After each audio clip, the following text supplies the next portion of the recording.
Hey guys, welcome to my channel. I hope you all are doing well.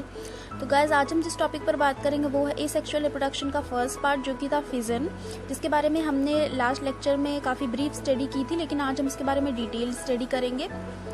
तो जो students class 8th या 9th में पढ़ रहे हैं, जिनके कोर्स में अभी फिजन आया है, वो उनको इस लेक्चर से काफ़ी हद तक हेल्प मिलेगी। So without any further delay let's get started. तो गाइस, इसमें एक रफली डायग्राम की हेल्प से मैंने समझाया है बाइनरी फिजन अमीबा में, जिसमें क्या होता है कि सबसे पहले आप ये देखेंगे, ये अमीबा है जिसकी बॉडी के शेप में हल्का सा चेंज आया। इसकी बॉडी जो है इरेगुलर शेप की होती है, इसका कोई पर्टिकुलर शेप नहीं होता है, इरेगुलर बॉडी होती है इसकी। अब इसकी बॉडी में हल्का सा चेंज आया। अब आप देखेंगे कि जो न्यूक्लियस है, ये न्यूक्लियस डिवाइड हो रहा है। अब बॉडी दो पार्ट्स में डिवाइड हो रही है और एक ग्रूव फॉर्म होता है, ठीक है। ये एक नैरो सा स्ट्रक्चर फॉर्म हो रहा है, और अब क्या होगा, ये ग्रूव फॉर्म हो रहा है और ये बीच में नैरो स्ट्रक्चर फॉर्म हो रहा है, जिससे अभी ये जुड़े हुए हैं। उसके बाद आगे फर्दर स्टेज में क्या होगा कि ये बॉडी दो डॉटर सेल्स में डिवाइड हो जाएगी। ये एग्जाम्पल है बाइनरी फिजन अमीबा में कैसे होता है। तो ये एक रफ डायग्राम की हेल्प से मैंने आपको समझाया है कि अमीबा में बाइनरी फिजन कैसे होता है। बाइनरी फिजन में 3 और सब हेडिंग्स हैं, जिसमें longitudinal fission, longitudinal binary fission, transverse fission या ऑब्लिक फिजन, और एक होता है इर्रेगुलर फिजन।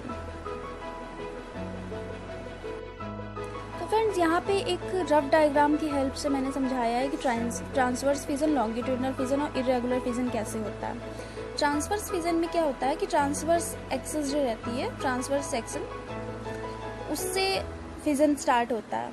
तो ये जो 3 फिजन होते हैं, ट्रांसवर्स फिजन, लॉन्गिट्यूडनल फिजन और इरेगुलर फिजन, ये पूरी तरह से डिवाइड करते हैं प्लेन पे, कि जिस प्लेन से डिवीजन स्टार्ट हो रहा है। तो ये ट्रांसवर्स प्लेन से स्टार्ट हो रहा है, तो ये है ट्रांसवर्स फिजन। इसमें इस एक्सिस से डिवीजन स्टार्ट होता है, उसके बाद 2 डॉटर सेल्स फॉर्म होती हैं। ये मैंने इसका पूरा प्रोसेस मैंने नहीं दिखाया है। पूरा प्रोसेस जैसे बाइनरी फिजन का था, सेम एज इट इज़ होगा। ये सिर्फ एक रफली डायग्राम की हेल्प से मैंने बता दिया है कि ये पेरेंट बॉडी है, ये डॉटर सेल से, डॉटर बॉडी से 2। सेम ऐसे ही लॉन्गिट्यूडनल फिजन में लॉन्गिट्यूडनल एक्सिस से फिजन स्टार्ट होता है और फिर 2 डॉटर सेल्स में डिवाइड हो जाता है। इरेगुलर में क्या होता है कि किसी भी एक्सिस से फिजन स्टार्ट होता है। ये कई सारे से डॉट्स और कई सारे क्रॉस आपको दिख रहे होंगे, तो इससे ये होता है कि इसमें किसी भी एक्सिस से फिजन स्टार्ट हो सकता है। लॉन्गिट्यूडनल, ट्रांसवर्स, ऐसे या इस एक्सिस से किसी भी तरह से फिजन स्टार्ट हो सकता है, तो उसको बोलते हैं इरेगुलर फिजन। नेक्स्ट हमारा है मल्टीपल फिजन।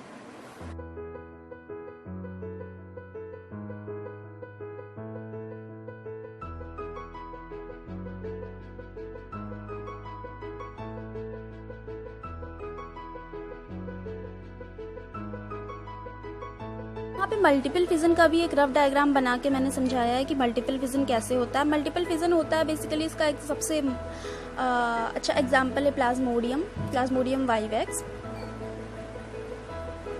जो कि मलेरिया कॉजिंग होता है, आप सभी को पता होगा। तो इसमें क्या होता है कि इसमें ये रहा प्लाज्मोडियम का स्ट्रक्चर, बीच में हो गया न्यूक्लियस, किनारे किनारे हो गया साइटोप्लाज्म। अब ये क्या होगा, अब ये इसके बाद सेकेंड स्टेज ऐसी कुछ होगी। ये डॉटर सेल्स, डॉटर बॉडीज जो है, ये अंदर फॉर्म हो रही हैं।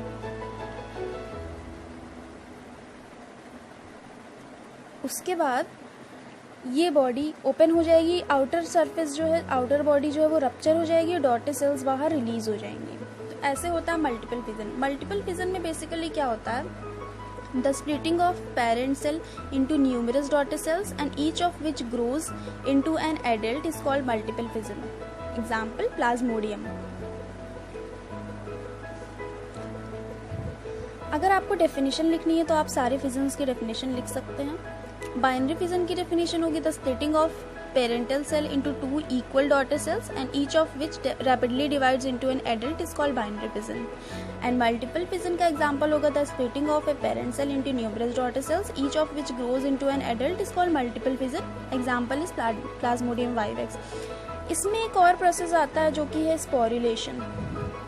स्पोरुलेशन में क्या होता है कि मैंने बताया था कि जब अनफेवरेबल कंडीशन होती है तो ऑर्गेनिज्म जैसे अमीबा जैसे जो ऑर्गेनिज्म होते हैं वो अपने आप को 3 लेयर्ड हार्ड कवरिंग से वो प्रोटेक्ट करते हैं, एक सिस्ट फॉर्म कर लेते हैं और उस प्रोसेस को बोलते हैं इंसिस्टेशन। और उसके बाद जब फेवरेबल कंडीशन रिटर्न होती है तो मल्टीपल फिजन के थ्रू वो डिवाइड हो जाते हैं और सिस्ट जो है वो जो ऊपर कवरिंग होती है वो रप्चर हो जाती है और कई सारी डॉटर सेल्स रिलीज होती हैं। इसका प्रोसेस रफली डायग्राम से बताएंगे। ये कोई ऑर्गेनिज्म है तो जब अनफेवरेबल कंडीशन होगी तो 3 लेयर्ड स्ट्रक्चर फॉर्म करेगा, उसके अंदर डॉटर सेल्स होंगी, स्पोर्स होंगे। ये जो 3 लेयर स्ट्रक्चर फॉर्म करने का प्रोसेस होता है इसको बोलते हैं इंसिस्टेशन। अब जब फेवरेबल कंडीशन रिटर्न होगी तो ऊपर की सेल रप्चर हो जाएगी और इसमें से डॉटर सेल रिलीज हो जाएगी मल्टीपल फिजन के प्रोसेस से। इसका मतलब कई सारी सेल्स एक साथ, मल्टीपल सेल्स जो हैं डॉटर सेल्स रिलीज होंगी। इसको बोलते हैं स्पोरुलेशन का प्रोसेस। तो ये भी एक तरह से मल्टीपल फिजन के थ्रू होता है, लेकिन इसमें एडवांटेज ये होता है कि जो अनफेवरेबल कंडीशन होती है उसमें भी ऑर्गेनिज्म सर्वाइव कर जाता है और उसमें भी वो ये सेक्सुअल रिप्रोडक्शन होता है उसका। तो आज के लिए इतना काफ़ी है। अगर आपको वीडियो पसंद आई हो तो वीडियो को लाइक करें और चैनल को सब्सक्राइब करें। Thanks for watching.